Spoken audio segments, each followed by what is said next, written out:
నేటి SLN news ప్రేక్షకులకు నమస్కారం. నేటి వార్తలకు స్వాగతం. మంచిర్యాల జిల్లా హాజీపూర్ మండలంలోని పెద్దంపేట గ్రామ పంచాయతీ పరిధిలోని కోలంగూడలో పాఠశాల భవనానికి ఎమ్మెల్యే కొక్కిరాల ప్రేమసాగరరావు భూమి పూజ చేశారు. ఆదివారం మండలంలోని పెద్దంపేట గ్రామ పంచాయతీ పరిధిలోని కోలంగూడలో 38,15,000 రూపాయల నిధులతో నిర్మించే పాఠశాల భవనానికి ఎమ్మెల్యే కొక్కిరాల ప్రేమసాగరరావు భూమి పూజ చేశారు. ఈ సందర్భంగా పలువురు కోలంగూడ వాసులు తాము అడవికి వెళ్లి వెదురు బొంగు తెచ్చుకునేందుకు అటవీ అధికారులు అడ్డుకుంటున్నారని ఎమ్మెల్యేకి మొరపెట్టుకున్నారు. సంబంధిత అధికారులతో మాట్లాడి అనుమతులు ఇప్పిస్తానని అన్నారు. కులం వాసులను సొసైటీని ఏర్పాటు చేసుకుంటే ప్రభుత్వం నుండి రుణాల్ని మంజూరు చేయిస్తానని చెప్పారు. పలువురు రైతులు పొలాలకు వెళ్లే దారి వర్షానికి బురదమయం అవుతుందని బీటీ రోడ్డు వేయాలని ఎమ్మెల్యేని కోరారు. రోడ్డు వేయిస్తానని ఎమ్మెల్యే రైతులకి హామీ ఇచ్చారు. పలువురు రైతులు తమకు రుణమాఫీ కాలేదని ఎమ్మెల్యే అడగ్గా వెంటనే మండల వ్యవసాయ అధికారితో చరవాణిలో మాట్లాడి సమస్యను చూడాల్సిందిగా ఆదేశించారు. ఈ సందర్భంగా ఎమ్మెల్యే మాట్లాడుతూ ఆదిమ గిరిజనులైన పొలం నివసించే కొలంగూడకి అండగా ఉంటామని అన్నారు. పేద విద్యార్థులకి మెరుగైన వసతులతో ప్రైవేటు పాఠశాలలకి దీటుగా ప్రభుత్వ పాఠశాలలో నాణ్యమైన విద్యను అందించడమే కాంగ్రెస్ ప్రభుత్వ లక్ష్యమని అన్నారు. నియోజకవర్గంలో ఇందిరమ్మ ఇండ్లను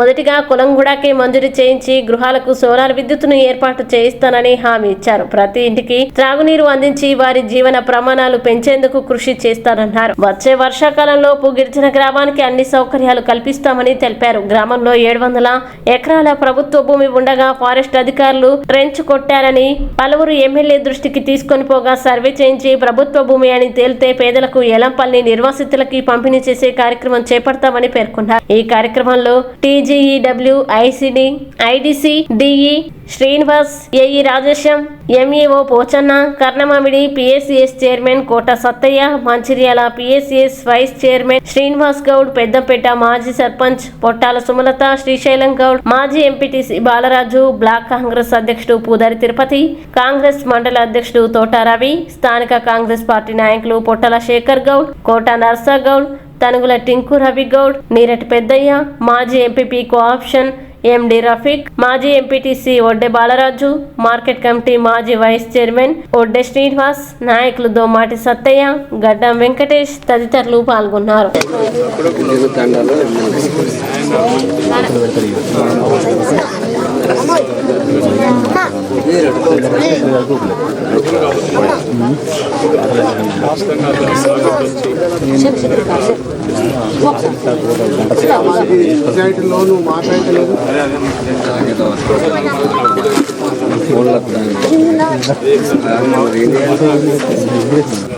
వాస్తవానికి వాళ్ళు అరువులు అయితే పైపు ద్వారా నిలితే ఓవర్ ట్యాంక్ కట్టితే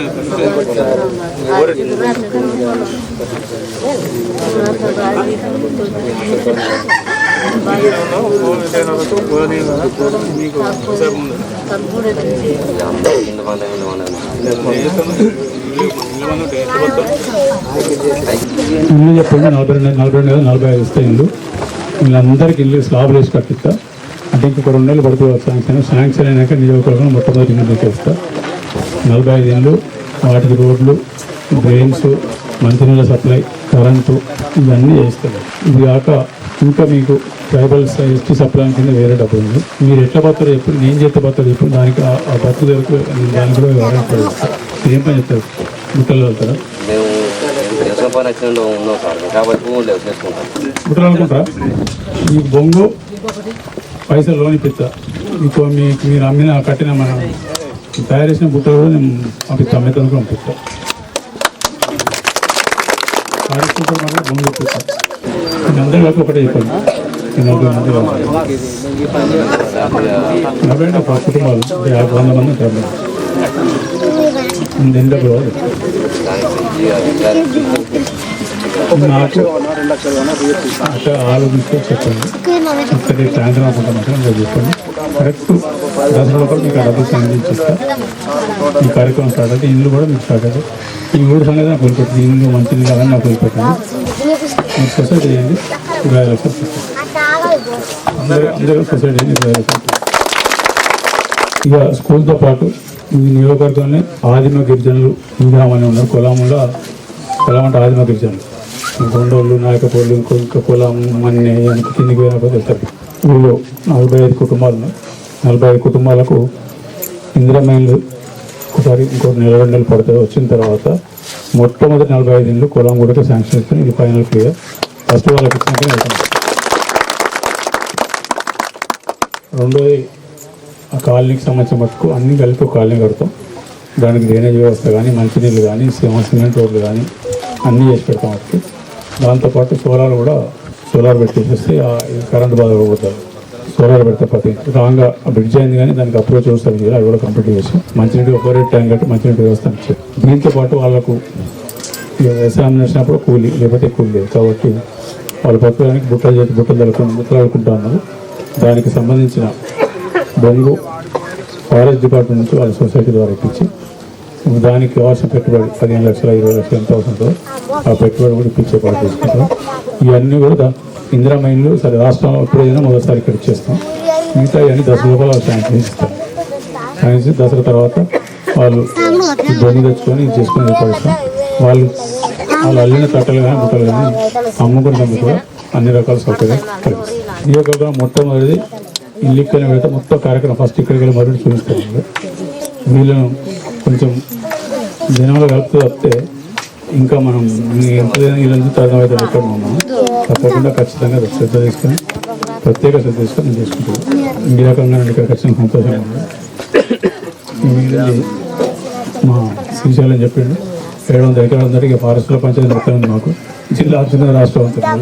700 ఎకరాల భూమి ఉందంటే గవర్నమెంట్ ఉంది. ఫారెస్ట్లో వచ్చి మాదంటారు. సరే అది ఏదన్నా కూడా ఆ సమస్యకు పరిష్కారం చేసుకొని నిజంగా గవర్నమెంట్ భూమి అయితే ఖచ్చితంగా వాపసు తీసుకొని ఈ మండలంలో వీళ్ళతో పాటు చాలామంది ఉన్నారు. భూమిని ఉన్నారు అక్కడ ఆ ప్రాజెక్టు నిర్వాసితులు ఉన్నారు, పోయిన వాళ్ళు ఉన్నారు. అందరికీ ఒకవేళ నిజంగా 700 ఎకరాలు అయితే చాలామందికి ఏదో రకంగా భూమి ఇచ్చి ఉపాధి చేసే ఏర్పాటు చేస్తాం. అది ఎంతవరకు మీ గ్యారంటీ కాదు. ఒకసారి వాస్తవం చెక్ చేసి గవర్నమెంట్ భూమి అయ్యి ఆర్ఎఫ్ అదొకటి తెలిసిన తర్వాత మాత్రం ఖచ్చితంగా ఈ మండలంలో మొదలు ఈ గ్రామానికి తర్వాత ఈ పెద్దంపేట 5 గ్రామాలు చూసుకుంటారు. అటుపక్క 12 గ్రామాలు ఏవైతున్నాయో భూములు కొడుతుందో వాళ్ళకు కూడా ఖచ్చితంగా ఏదో రకంగా ఒకవేళ 700 ఎకరాల గిట్ట మేము ప్రభుత్వాన్ని తీసుకుని ఖచ్చితంగా చేస్తాం. మంచిర్యాల ఏసీసీ ఏరియాలో జితేందర్ అనే వ్యక్తిని రివాల్వర్తో చంపుతారని బెదిరించిన కేసులో ముగ్గురిని అరెస్టు చేసినట్లు మంచిర్యాల డీసీపీ భాస్కర్ తెలిపారు. శనివారం సాయంత్రం మీడియా సమావేశంలో వివరాల్ని డీసీపీ వివరించారు. నెన్నెల మండలం అవడంకు చెందిన జితేందర్కు ఆయన భార్యకు గొడవలు జరగగా మంచిర్యాలలోని తల్లిగారి ఇంటికి వచ్చిందన్నారు. భార్యను కలవడానికి జితేందర్ అత్తగారి ఇంటికి రాగా అవడంకి చెందిన అన్వేష్ అక్కడ ఉండగా ఎందుకు ఉన్నావని ప్రశ్నించడంతో ఇద్దరి మధ్య గొడవ జరిగింది. ఈ క్రమంలో అన్వేష్ రివాల్వర్తో చంపేందుకు ప్రయత్నించగా చుట్టుపక్కల వారు రావడంతో గొడవ సద్దుమణిగిందన్నారు. నిన్ను చంపుతానని అన్వేష్ బెదిరించడంతో శుక్రవారం పోలీస్ స్టేషన్లో ఫిర్యాదు చేయగా శనివారం రైల్వే స్టేషన్ వద్ద అన్వేష్ తో పాటు ఆయన సోదరుడు భానుప్రసాద్, నస్పూర్కు చెందిన మంతెన అశోక్లను అరెస్టు చేసినట్లు తెలిపారు. నిందితుల నుంచి రివాల్వర్, మహారాష్ట్రలోని నాందేడ్లో కొనుగోలు చేసిన ఎయిర్ పిస్తోల్, కత్తి, సెల్ ఫోన్లు స్వాధీనం చేసుకున్నట్లు చెప్పారు. ఈ సమావేశంలో ఏసీపీ ప్రకాష్, సిఐ బన్సీలాల్ పాల్గొన్నారు.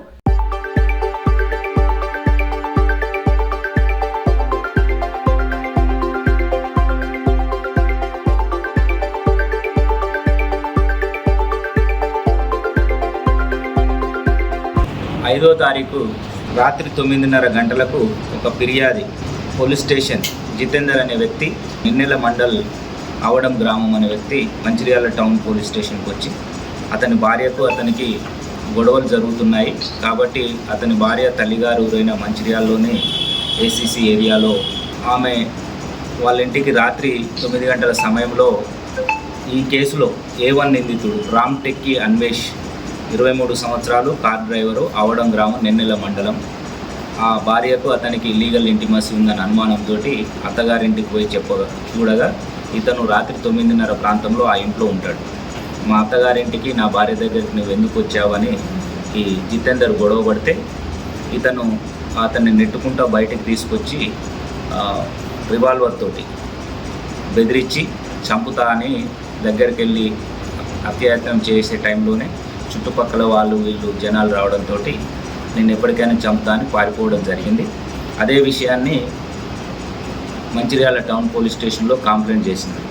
దీనిలో భాగంగా ఇన్వెస్టిగేషన్ చేస్తూ ఈరోజు సాయంత్రం 4 గంటల ప్రాంతంలో A1 అన్వేష్ 23 సంవత్సరాలు, కార్ డ్రైవర్, అవడం గ్రామము, నెన్నెల మండల్. A2 దుర్గం భానుప్రసాద్ 22 సంవత్సరాలు, సెంటరింగ్ వర్క్ చేస్తాడు, అవడం గ్రామం, నెన్నెల మండల్. A1, A2 సొంత అన్నదమ్ములు. A3 మంతెన అశోక్, ఇతను కూడా car driver, 25 years, Shyam Nagar, Naspur మండలం. వీళ్ళ ఫ్రెండ్. వీళ్ళ ముగ్గురిని ఈరోజు అరెస్ట్ చేసి వీళ్ళ దగ్గర ఉన్న రివాల్వర్, 3 లైవ్ రౌండ్స్ అండ్ నాందేడ్లో కొనుక్కొచ్చిన అని చెప్తున్నారు.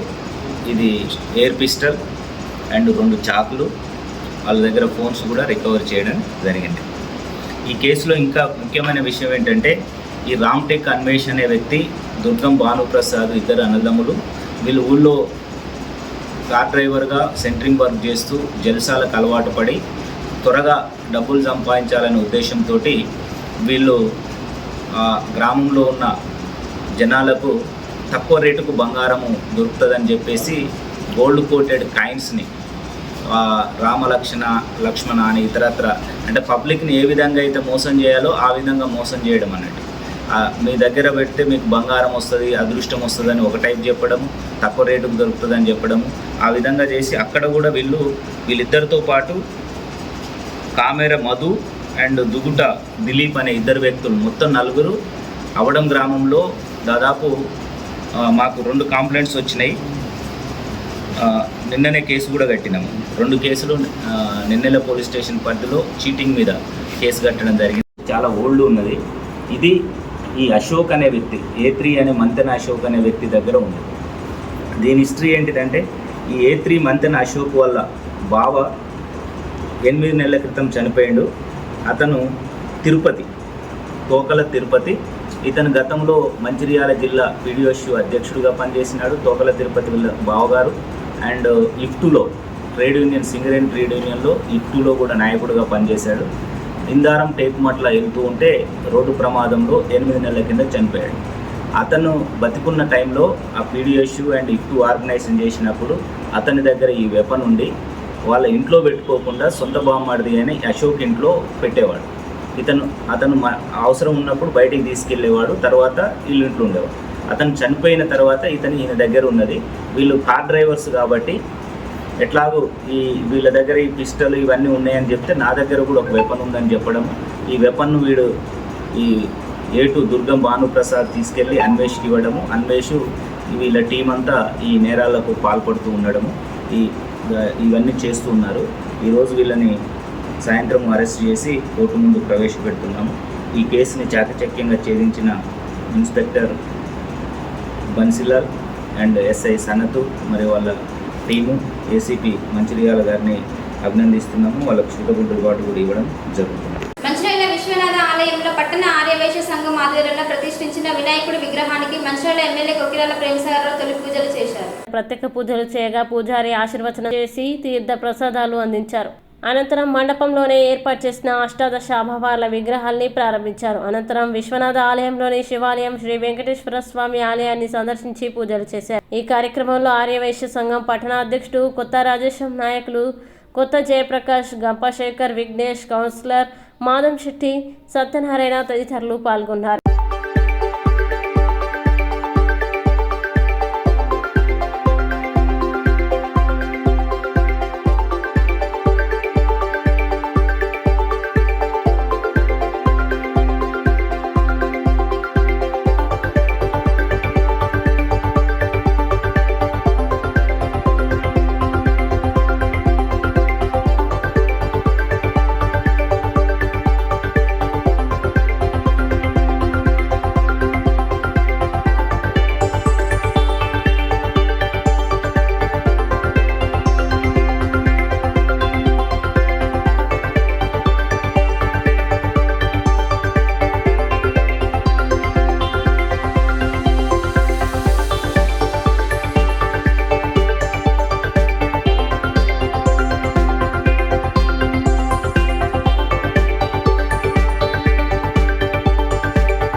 50 లక్షలు మాకు వచ్చేటప్పుడు ఏంటంటే మేమైతే ఎమ్మెల్యేలు వచ్చారు దానికి 50 లక్షలు తీసుకుని డిసెంబర్ లోపల ఇచ్చేస్తారు. అవన్నీ షాపులు తీసేసి గవర్నమెంట్ మనం టెంపుల్ షాపులు ప్రైవేట్ షాపులు వాళ్ళకు కూడా అక్కడ మీ దగ్గర షాపులు దీని గుడి లెక్క దానికి 50 లక్షలు మిగతా తక్కువ పడుతుంది. వ్యాపారస్తులు అందరూ మనసు తీసుకోవాలి. మొత్తం దీనికి 66 ఏళ్ళ కింద మంచిగా తీసుకొచ్చి ఏర్పాటు చేస్తుంది. డిసెంబర్ వరకు పని మొదలు పెట్టేసి మళ్ళీ వినాయక చవితి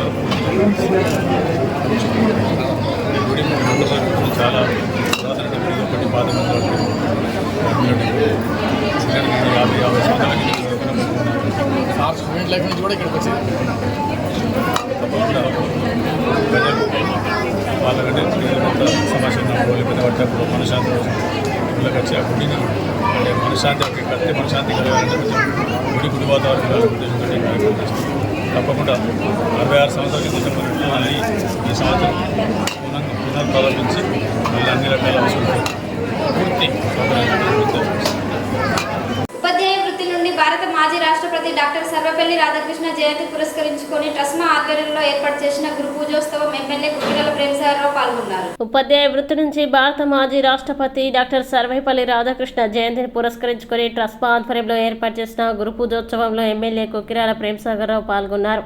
ఆదివారం ఏసీసీ క్వారీ రోడ్డులోని పటేల్ గార్డెన్లో గురు పూజోత్సవం జరిగింది. ఎన్సీసీ క్యాడెట్లు ఉపాధ్యాయులు స్వాగతం పలికారు. ఎమ్మెల్యేతో పాటు కరీంనగర్ జూనియర్ కోర్టు జడ్జి ప్రీతి జ్యోతి ప్రజ్వలన చేసిన అనంతరం సర్వేపల్లి రాధాకృష్ణ చిత్రపటానికి పూలమాలలు వేసి నివాళులర్పించారు. అనంతరం ఉత్తమ ఉపాధ్యాయుల్ని శాల్వాలతో సన్మానం చేసి బహుమతుల్ని ప్రదానం చేశారు. ఉపాధ్యాయ వృత్తి ఎంతో పవిత్రమైందన్నారు. ఉత్తమ విద్యార్థుల్ని దేశానికి అందించి దేశ పురోగతికి దోహదం చేయాలని కోరారు. మంచిర్యాల నియోజకవర్గంలో విద్యాభివృద్ధికి తాను కృషి చేస్తున్నట్లు చెప్పారు. విద్యతో పాటు సమాజంలో మంచి వ్యక్తిగా ఎలా నడుచుకోవాలో మంచి బుద్ధులు నేర్పాలని జడ్జి ప్రీతి సూచించారు.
As well as my dear students, it gives me immense pleasure to be part of this great event. Thank you very much for giving me this opportunity to be part of this program. Here I would like to say, definitely trust fund which you are managing, you will support. But at the same time, I will also request the fee structure which you told, it should be acceptable generally, but at the same time, whatever the parameters when you apply, you agreed, try to apply that. Then at the same time, quality of education. Once all these things are there, because I don't think government will outright support this dharma, because it's a budgetary, schools definitely will support them. Because whatever the governments want to do, need to do, some part you have taken, definitely we appreciate that. Whenever our time, definitely we support the cause. But at the same time, quality of the faculty, quality of the infrastructure, unless you improve that, the quality of students cannot come out of the schools. Don't look at this education as commercial. It is purely, once you think it's a service that we are doing to the nation, then 50% of the problems will be solved. But at the same time, to look at the first prime minister of this country, the prime minister, Jawaharlal Nehru, visionary of this country, whatever today institution everything is there, it is his vision and his foundation which he laid the foundation. He thought on the basis of almost 90 years and 95 years back, he thought the education is the main source. Unless we address that, this country cannot develop on that basis. He has selected Dr. Sarvepalli Radhakrishnan. He is a great philosopher. He is a great philanthropist and educationist, academician. Fortunately, you are also Vice Chancellor for Andhra University for some time. But at the same time, before independence there was a mixed government. In that government also, he was sent to 1946 onwards, he was sent to as ambassador to USA, Soviet Union, Russia. After that, Nehruji thought, unless he put somebody in the main system, education in the country cannot be developed. On that basis, he has taken Dr. Sarvepalli Radhakrishnan as a vice president of this country, first vice president of this country, and Dr. Rajendra Prasad was the president. 10 years he was vice president, after that 5 years he was president. Basically, why I am telling you this, they have the devotion. The faculty should have first the dedication, discipline, determination. Once the faculty have these three, we implement these three, I think children subject will develop. And this is, now we are living in a competitive world. Unless we match with the regular system or whoever is the minority people or whichever the corporate colleges or schools. నేటి SLN news ఇంతటితో సమాప్తం. తిరిగి ప్రసారం అయ్యే SLN news లో మళ్ళీ కలుద్దాం. అంతవరకు